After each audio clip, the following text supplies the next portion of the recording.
هو الذي أنزل عليك الكتاب منه آيات محكمات هن أم الكتاب.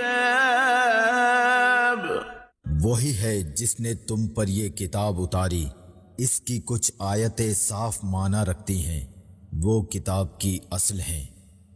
الحمدللہ رب العالمین والصلاة والسلام علی سید الانبیاء والمرسلین، اما بعد فاعوذ باللہ من الشیطان الرجیم، بسم اللہ الرحمن الرحیم۔ الصلاة والسلام علیک یا رسول اللہ وعلی آلک واصحابک یا حبیب اللہ۔ الصلاة والسلام علیک یا نبی اللہ وعلی آلک واصحابک یا نور اللہ۔ محترم ناظرین کرام، پروگرام ہے ہمارا احکام قرآن، اور جیسا کہ آپ جانتے ہیں اس پروگرام کے اندر آیات احکام بیان کی جاتی ہیں۔ آج اتفاق سے ہمارا جو پروگرام نمبر ہے وہ 100 ہے، اور سورہ مائدہ کی جس آیت کا انتخاب کیا گیا ہے اس کا نمبر بھی 100 ہے۔ دو آیتیں آج سورہ مائدہ کے ہم شامل کر رہے ہیں، ایک 100 نمبر آیت اور دوسری آیت ہے 105 نمبر۔ آئیے سب سے پہلے تو 100ویں آیت کی تلاوت اور ترجمہ سماعت کرتے ہیں۔ قرآن کی روشنی، قل لا يستوي الخبيث والطيب ولو أعجبك كثرة الخبيث فاتقوا الله يا أولي الألباب لعلكم تفلحون۔ تم فرما دو کہ ستھرا اور گندا برابر نہیں، اگرچہ تجھے گندے کی کثرت بھائے تو اللہ سے ڈرتے رہو، اے عقل والو کہ تم فلاح پاؤ۔ اس آیت مبارکہ میں ایک بہت ہی بنیادی بات کو بیان کیا گیا ہے۔ اللہ رب العزت نے ارشاد فرمایا، اے محبوب علیہ السلام، آپ لوگوں سے فرما دیجئے، انہیں آگاہ کر دیجئے، انہیں تعلیم فرمائیے، قل، آپ فرمائیے، لا یستوی الخبیث والطیب، کہ گندگی اور اچھائی، اچھی چیز اور بری چیز، ردی چیز اور عمدہ چیز برابر نہیں ہو سکتی۔ حضرت امام حسن بصری رحمۃ اللہ تعالی علیہ بیان کرتے ہیں کہ یہاں پر خبیث چیز سے مراد مال حرام ہے یا افعال حرام ہے، جو حرام ایکٹیویٹیز ہیں وہ مراد ہے، اور طیب سے مراد حلال طریقہ، حلال نظام، حلال معاملہ، ستھری چیز، ستھرا مال، ستھرا عقد، ستھرا سودا، وہ مراد ہے۔ امام سدئی جو ہیں وہ کہتے ہیں کہ یہاں مومن اور کافر کو بیان کیا جا رہا ہے، یعنی مومن کی جو زندگی ہے یہ طیبات سے پر ہے، کافر کی زندگی کے اندر کوئی حلال و حرام کی تمیز نہیں ہوتی اعمال کے اعتبار سے، اور اس کے نظریات دیکھے جائیں تو بلا شبہ وہ نظریات شرک پر مبتلا ہوتے ہیں، کفر پر مبتلا ہوتے ہیں۔ ساری اچھائیاں ایک طرف اور شرک پایا جائے، کفر پایا جائے، تو ان اچھائیوں کا کوئی فائدہ ہی نہیں ہے۔ تو شرک اور کفر سے بڑھ کر گندگی کس چیز میں ہو سکتی ہے؟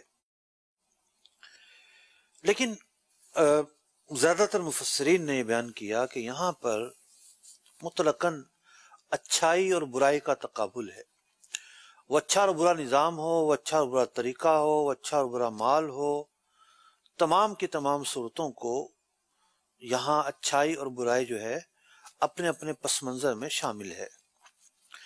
اللہ رب العزت نے اس آیت مبارکہ کے علاوہ بھی کئی مواقع پر اسی بات کو کچھ اور الفاظوں کے ساتھ بیان فرمایا۔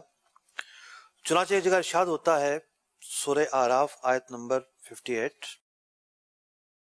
والبلد الطیب یخرج نباتہ بإذن ربہ پاکیزہ زمین، پاکیزہ زمین سے، صاف ستھری زمین سے، زرخیز زمین سے زرخیز چیزیں ہی نکلتی ہیں، لیکن والذی خبث لا یخرج الا نکدا، اور جو زمین زرخیز نہ ہو، دلدلی ہو، جو زمین بنجر ہو، قدر لگا ہو، تو اس سے پھر زرخیزی نہیں نکلا کرتی۔ ایک اور جگہ ارشاد فرمایا ام نجعل الذین آمنوا وعملوا الصالحات، جو لوگ ایمان لائے اور اچھے اعمال کرتے ہیں کیا یہ ان لوگوں کی طرح ہیں کالمفسدین فی الارض، جو زمین میں فساد مچاتے ہیں، ایک طرف اچھوں کا گروہ، دوسری طرف بروں کا گروہ۔ جو برے ہیں ان کا کام کیا ہے؟ فساد اتارنا، فتنہ پھیلانا، قتل ناحق کرنا، ظلم اور بربریت کا نظام قائم کرنا۔ اور جو نیک لوگ ہیں وہ اچھے اعمال کرتے ہیں، ایمان قبول کرنے کے ساتھ ساتھ اعمال صالحہ کو بجا لاتے ہیں۔ اسی طریقے سے ایک اور جگہ پر ارشاد ہوتا ہے وہ لوگ جنہوں نے برائیوں کا ارتکاب کیا، ان نجعلہم کالذین آمنوا وعملوا الصالحات، کیا ان کا انجام ان لوگوں کی طرح ہوگا کہ جو نیک کام کرتے ہیں، جو ایمان لے کر آئے، نیک کام کیے؟ کیسے ہو سکتا ہے؟ اچھائی اور برائی کا تقابل قرآن مجید فرقان حمید میں بارہا بیان کیا گیا۔ میں نے چند آیتیں اور بھی پڑھی۔ اب اس مقام پر عظیم مفسر قرآن حضرت امام راضی رحمۃ اللہ تعالی علیہ بڑا ہی ایمان افروز نقطہ ایک کھینچتے ہیں۔ اچھائی اور برائی بھی دو انداز سے دیکھی جاتی ہے۔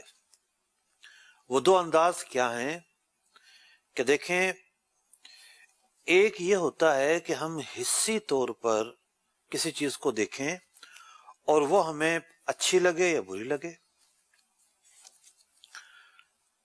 مثال کے طور پر گندگی جو ہے ہمیں نظر بھی آتی ہے اور ہمیں بری بھی لگتی ہے۔ تو ایک اچھائی اور برائی ہوتی ہے جسمانی، اور ایک اچھائی اور برائی ہوتی ہے روحانی، باطنی، ظاہر میں نہیں پائی جاتی، نظر نہیں آتی، لیکن پائی جاتی ہے، اس کا وجود ہے۔ مثال کے طور پر ایک آدمی کلف والے کپڑے پہن کر، شریفوں کا حلیہ اپنا کر شریفوں کے محلے سے گزر جائے، ہو ڈاکو اور ریکی کرنے آیا ہو، ظاہر تو اس کا ایسی کوئی علامت نہیں رکھتا کہ جناب یہ ڈاکو ہے، ریکی کرنے آیا ہے، لیکن اس کے من میں جو کچھ چل رہا ہے وہ خباثت ہے، وہ گندگی ہے، وہ غلاظت ہے۔ تو ایک برائی وہ ہوتی ہے کہ جو نظر آتی ہے، دیکھ سکتے ہیں، اور ایک برائی وہ ہوتی ہے کہ جو نظر نہیں آتی اور ہم دیکھ نہیں سکتے۔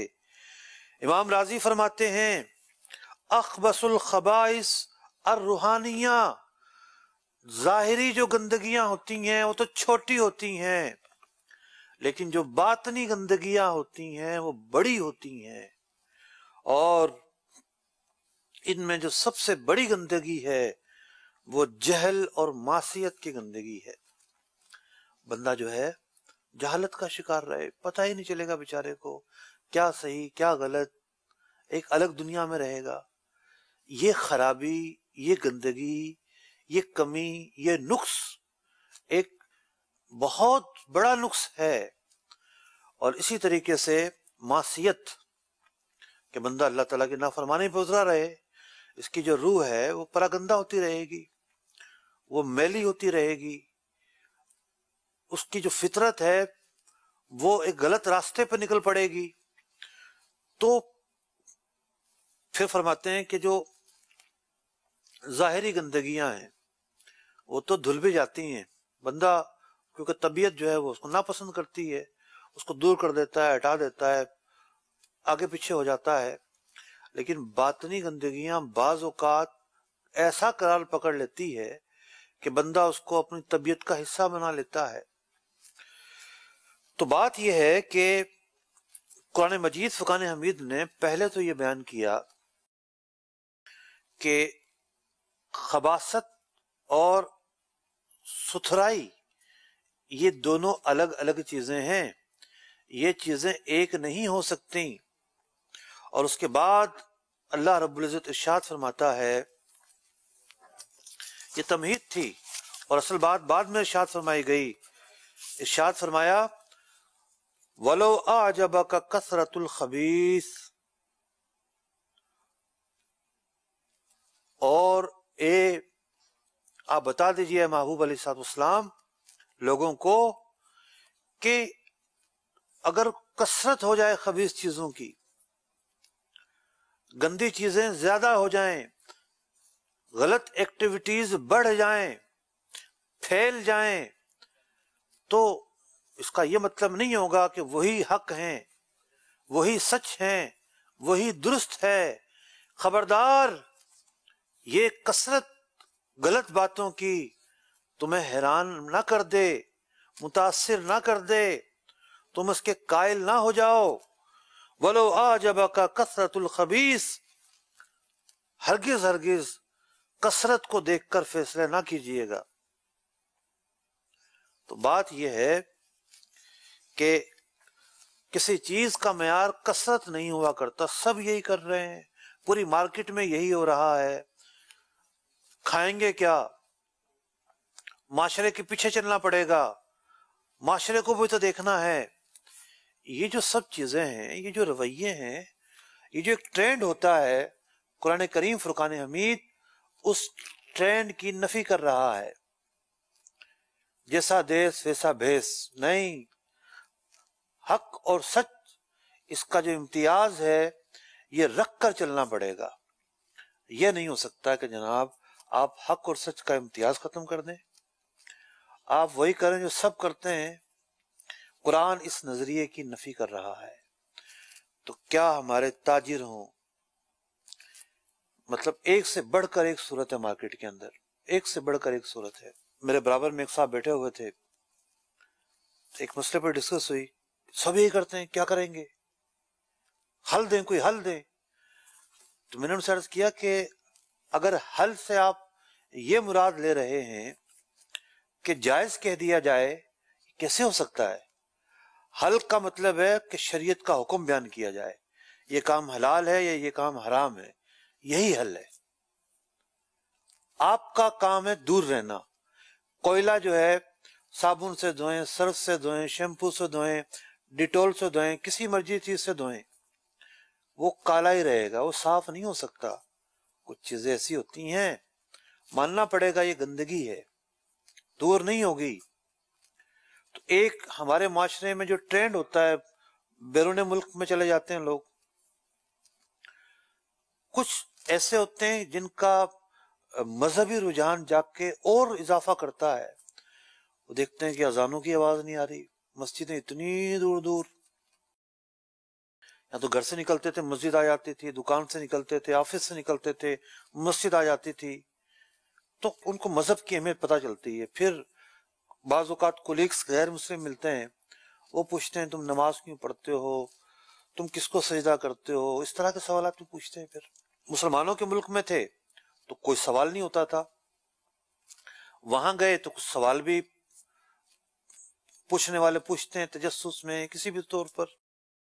تو مذہب کی اہمیت لگاؤ، مذہب کی جو تعلیمات ہیں اس کی جو اہمیت ہے وہ پتہ چلتی ہیں۔ کچھ ایسے لوگ ہوتے ہیں انہیں فائدہ ہوتا ہے، کچھ لوگ وہ ہوتے ہیں کہ جنہوں نے شراب کو ہاتھ نہیں لگایا ہوتا، وہاں جاتے ہیں تو ایک دن آتا ہے آہستہ آہستہ آہستہ آہستہ شراب پینا شروع کر دیتے ہیں۔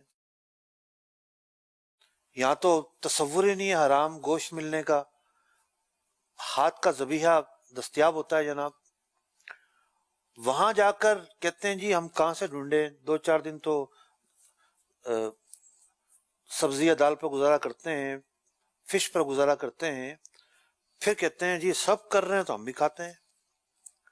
پھر وہ تمیز نہیں رکھتے کہ یہ جھٹکے کا گوشت ہے یا مشین سے کٹا ہوا گوشت ہے یا یہ کس انداز کا گوشت ہے، تو ایک طبقہ ہے کہ جو اپنے لین دین کا معیار جو لوگ کر رہے ہیں اس پر رکھتا ہے، اپنی ایکٹیویٹی کا معیار جو لوگ کر رہے ہیں اس پر رکھتا ہے، اپنی سوچ کا، اپنی ترجیحات کا معیار جو لوگ کر رہے ہیں اس پر رکھتا ہے۔ بعض اوقات یہ ہوتا ہے دل کے اندر تو اس کا ضمیر دستک دے رہا ہوتا ہے، تم غلط کر رہے ہو، غلط کر رہے ہو، اور بعض اوقات ایسا بھی ہوتا ہے کہ وہ اندر اندر شرمندہ بھی ہوتا ہے، لیکن لوگوں کو بتانے کے لیے وہ یہی جواب دیتا ہے۔ لیکن کچھ لوگ وہ ہوتے ہیں جو واقعتاً قلبی طور پر یہی معیار فکس کر لیتے ہیں، جو سب کریں گے وہی ہم کریں گے۔ تو قرآن کریم فرقان حمید بڑے واضح الفاظ میں، بڑے واضح انداز میں اس بات کو بیان کر رہا ہے کہ یہ جو بات ہے کہ جو سب کریں گے وہ ہم کریں گے، یہ ٹھیک نہیں ہے۔ معیار کثرت پر نہیں، معیار کوالٹی پر ہے۔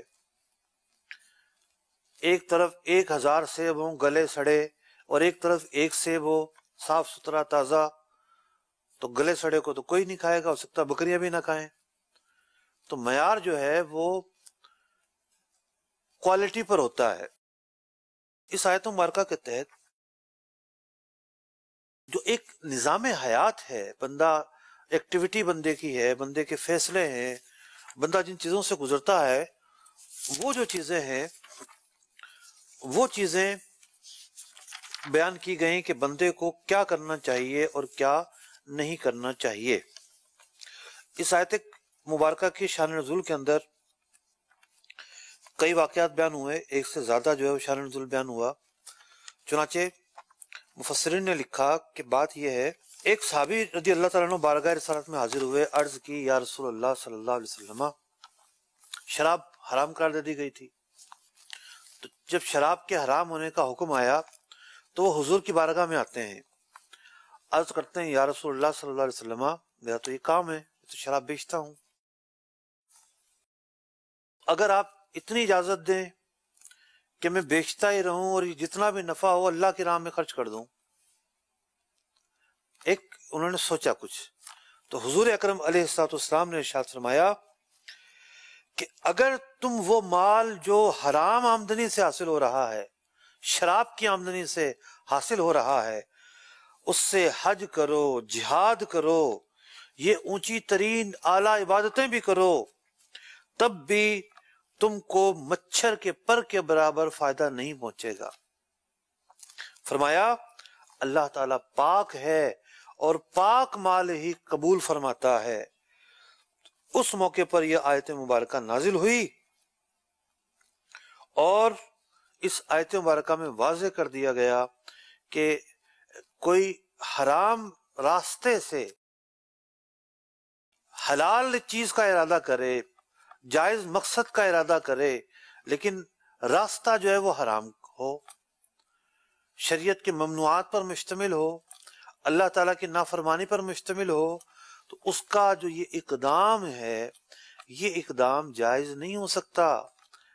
یہ بھی مت سوچئے گا، بہت سارے لوگ ہوتے ہیں سودی اکاؤنٹ کھلواتے ہیں، کہتے ہیں جی وہ ہم غریبوں کو دے دیں گے۔ یہ آیت مبارکہ کا جو شان نزول ہے ان لوگوں کو خبردار کر رہا ہے کہ ایک گندی چیز سے اللہ کی رضامندی حاصل کرنے کا ارادہ کیسے کیا جا سکتا ہے؟ گندگی سے اللہ کی رضامندی حاصل کرو گے، نیکی کرنا چاہو گے، یہ تو کفر کا راستہ ہے، یہ تو اہانت کا راستہ ہے، یہ تو گستاخی کا راستہ ہے۔ اللہ کی بارگاہ میں پہنچنے کے لیے ستھرا راستہ اختیار کیا جاتا ہے، صاف راستہ اختیار کیا جاتا ہے، گندگی کا راستہ اختیار نہیں کیا جا سکتا۔ ہم نے عرض کیا تھا کہ دو جو ہیں وہ آیت مبارکہ کا انتخاب کیا گیا ہے، ایک مناسبت بھی اور قریب قریب بھی تھی۔ تو آئیے جو دوسری آیت مبارکہ ہے سورہ مائدہ ہی کی آیت نمبر ہے اس کا 105، اس کی تلاوت اور ترجمہ سماعت کرتے ہیں۔ يا أيها الذين آمنوا عليكم أنفسكم لا يضركم من ضل إذا اهتديتم إلى الله مرجعكم جميعا فينبئكم بما كنتم تعملون۔ اے ایمان والو، تم اپنی فکر رکھو، تمہارا کچھ نہ بگاڑے گا جو گمراہ ہوا جبکہ تم راہ پر ہو۔ تم سب کی رجوع اللہ ہی کی طرف ہے، پھر وہ تمہیں بتا دے گا جو تم کرتے تھے۔ دونوں میں ایک تعلق یوں ہے کہ زندگی گزارنے کے جو طریقے ہیں، شب و روز کے اندر جو زندگی ہم گزارتے ہیں اس کے بیک گراؤنڈ میں کوئی نہ کوئی فارمولا چل رہا ہوتا ہے۔ مثال کے طور پر ایک آدمی جو ہے اس کا فارمولا یہ ہے کہ میں نے ممتاز رہنا ہے، سب سے الگ تھلگ رہنا ہے، تو وہ گاڑی ایسی لے گا جو کسی کے پاس نہ ہو، گھر لے گا کسی کے پاس نہ ہو، وہ جناب گھر بنائے گا اس انداز کا کسی کا نہ ہو۔ یہ ایک فارمولا ہوتا ہے اس کا اپنا۔ ایک آدمی ہوتا ہے بڑا متکبر آدمی ہوتا ہے، وہ اس کی یہی سوچ ہوتی ہے دوسروں کو نیچا دکھانا ہے، میں نے یہ کام کر کے نیچا دکھانا ہے، یہ کام کر کے نیچا دکھانا ہے۔ تو ایک آدمی سادگی پسند ہوتا ہے، سادہ لباس پہنے گا، سادہ طریقے سے رہے گا، سادہ اس کا رہن سہن ہوگا۔ تو یہ فارمولا کسی کتاب میں نہیں لکھا ہوتا، نہ بندہ اس کو نوٹ کر کے رکھتا ہے۔ ہوتا یہ ہے کہ انسان کے لاشعور کے اندر ایک لائف سٹائل گزارنے کا طریقہ لکھا ہوتا ہے، یہ انسان خود بنا لیتا ہے کہ بھئی میری یہ ترجیحات ہیں، میں نے یوں کرنا ہے۔ تو پچھلی آیت مبارکہ میں اس بات پر تنبیہ تھی کہ حلال و حرام کو سامنے رکھ کر زندگی گزاری جائے گی، جو سب کر رہے ہیں وہ ہم نے کرنا ہے، یہ نعرہ لگا کر زندگی نہیں گزارنی۔ اب جو یہ آیت مبارکہ ہے، یا ایھا الذین آمنوا علیکم انفسکم، اے ایمان والو تم اپنی فکر رکھو، لا یضرکم من ضل اذا اہتدیتم، تمہارا کچھ نہ بگاڑے گا جو گمراہ ہوا جب تم راہ پر ہو۔ الی اللہ مرجعکم جمیعا، اللہ کی طرف پلٹنا ہے، اور جب تم اللہ کی طرف تمہیں پلٹنا ہے تو تمہیں اللہ بتائے گا، حساب ہوگا تمہارا ان چیزوں پر کہ جو تم کیا کرتے تھے۔ ایک مرادی خلاصہ کے طور پر میں نے ترجمہ کیا۔ اب اس آیت مبارکہ کی متعدد تفاسیر ہیں۔ ایک تفسیر اس کی یہ ہے کہ ایک شخص مسلمان ہے اور اس کے محلے میں، اس کے ارد گرد میں کوئی مرتد ہو جاتا ہے، ایمان سے وہ نکل جاتا ہے، محروم ہو جاتا ہے ایمان سے، تو بندے کو افسوس تو ہوتا ہے کہ یہ کیا ہوا۔ تو ایسے آدمیوں کوئی پیروی نہ کرے، اور اگر آپ ہدایت پر ہیں تو آپ کو نقصان نہیں پہنچے گا، آپ خود ہدایت پر رہیں۔ کچھ ایسے اسباب ہوں گے کہ وہ آدمی جو ہے وہ ایمان کے بعد اس نے کفر کا راستہ اختیار کیا۔ بندہ جو ہے خود اگر ہدایت پر قائم ہے تو اس کا کچھ نہیں بگڑے گا۔ ایک یہ بھی تفسیر بیان کی گئی۔ ایک تفسیر یہ بیان کی گئی اس کی کہ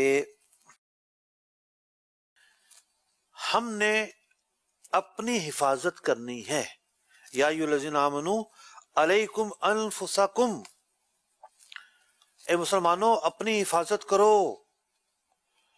اور اپنی حفاظت سے مراد ہے اپنی ذات کی حفاظت، اپنے ارد گرد معاشرے کی حفاظت، اپنے گھر کی حفاظت، اپنے محلے کی حفاظت، امر بالمعروف اور نہی عن المنکر کے ذریعے حفاظت۔ یہ مفسرین نے بڑی تفصیل کے ساتھ جو ہے اس آیت مبارکہ کے ضمن میں اس بات کو بیان کیا۔ ایک حدیث پاک میں آتا ہے کہ ایک صحابی عرض کرتے ہیں کہ میں نے نبی اکرم علیہ السلام سے اس آیت مبارکہ کے متعلق پوچھا۔ آپ نے فرمایا ائتمروا بالمعروف وتناہوا عن المنکر، کہ لوگوں کو اچھی باتوں کا حکم دو، بری باتوں سے روکو۔ اگر آپ یہ چاہتے ہیں کہ آپ محفوظ رہیں، ایک حدیث پاک میں ایک بڑی اچھی مثال دی گئی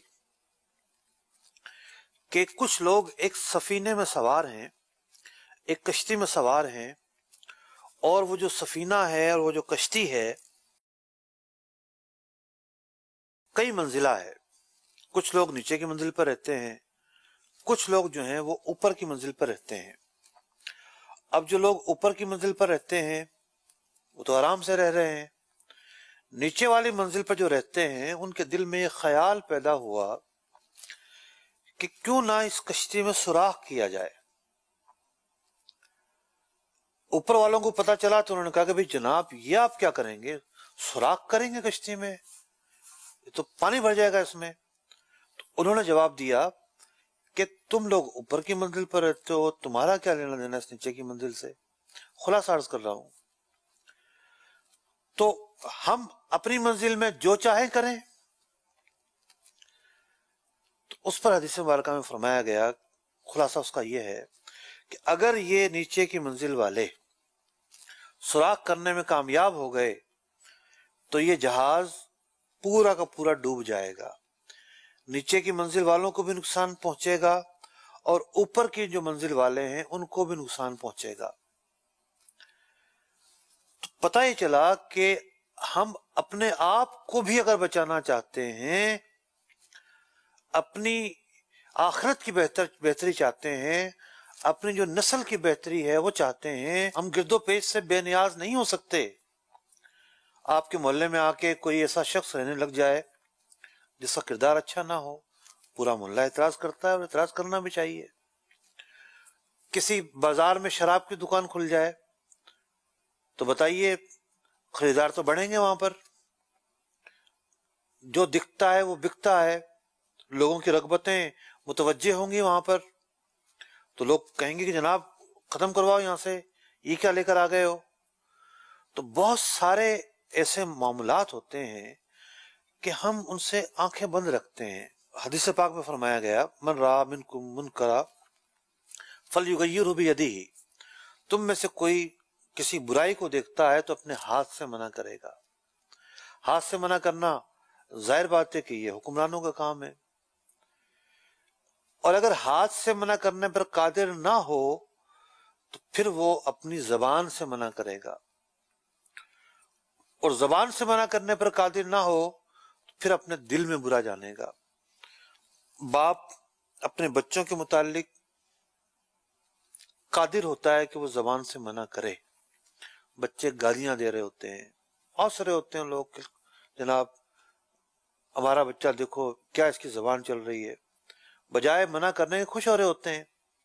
چھوٹی چھوٹی عمر کے بچے جو ہے گھروں میں ٹی وی چل رہے ہوتے ہیں، ٹی وی میں گانے چل رہے ہوتے ہیں اور وہ اس پہ ڈانس کر رہے ہوتے ہیں، ماں باپ خوش ہو رہے ہوتے ہیں. ماں باپ خود ٹی وی کے سامنے بیٹھتے ہیں، بچوں کو بٹھاتے ہیں. پھر کر کو کوئی مسئلہ ہوتا ہے کہتے ہیں جی معاشرہ بڑا خراب ہے. تربیت کیا کی تھی آپ نے بچوں کی؟